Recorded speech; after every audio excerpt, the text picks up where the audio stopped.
Shabbat Shalom. La paracha de cette semaine, Ve'ele Toldot, nous rapporte beaucoup de différents sujets.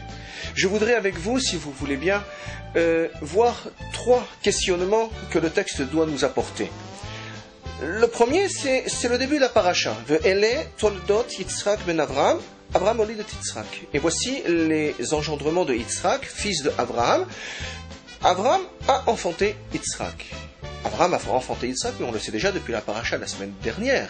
Cela fait déjà longtemps que l'on sait qu'il est né de Abraham. Alors, pourquoi nous le rappeler? Pourquoi nous le redire encore une fois maintenant? Il faut bien entendu se poser la question Abraham. Le chesed pur, la bonté absolue, qui va même jusqu'à discuter, batailler avec Dieu pour essayer que les gens de Sodome et de Gomorrhe ne meurent pas, pour essayer de trouver une solution pour que Dieu, la justice, soit un petit peu plus douce. Ce Abraham-là va avoir un enfant, Yitzhak. Et ce Yitzhak, c'est justement la justice. La justice la plus absolue, celui qui est prêt à dire « Si Dieu, tu veux ma vie, je te la donne ». Comment est-ce que un absolu peut engendrer un deuxième absolu tout à fait différent? C'est bien la question que l'on se posera, que le texte veut que l'on se pose, parce que peut-être, est-ce que lorsque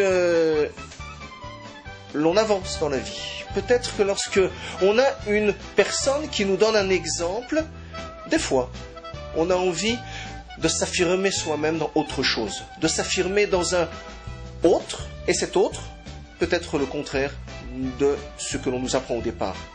Le questionnement que se faisait Rivka lorsqu'elle avait 2 enfants dans le ventre. Elle ne sait pas qu'elle a 2 enfants, elle a un bébé, le ventre grossit, elle ne sait pas qu'elle a des jumeaux et elle voit que le premier veut certaines choses et le deuxième bouge lorsqu'il y a d'autres choses qui se trouvent. Lorsqu'il passe devant les yeshivas, le premier veut sortir, lorsqu'il passe devant Avodah Zara, de l'idolâtrie, le deuxième veut sortir. Comment se fait-il qu'une seule et même personne puisse être 2 contraires? Et c'est là tout le questionnement de Rivka.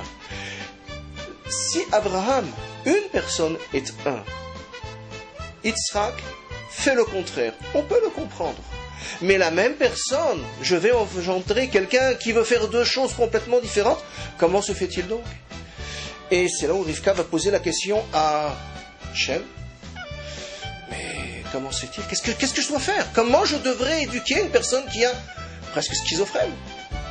Et la réponse est non, n'aie pas peur, ce sont 2 personnages. Et là, il n'a plus peur du tout.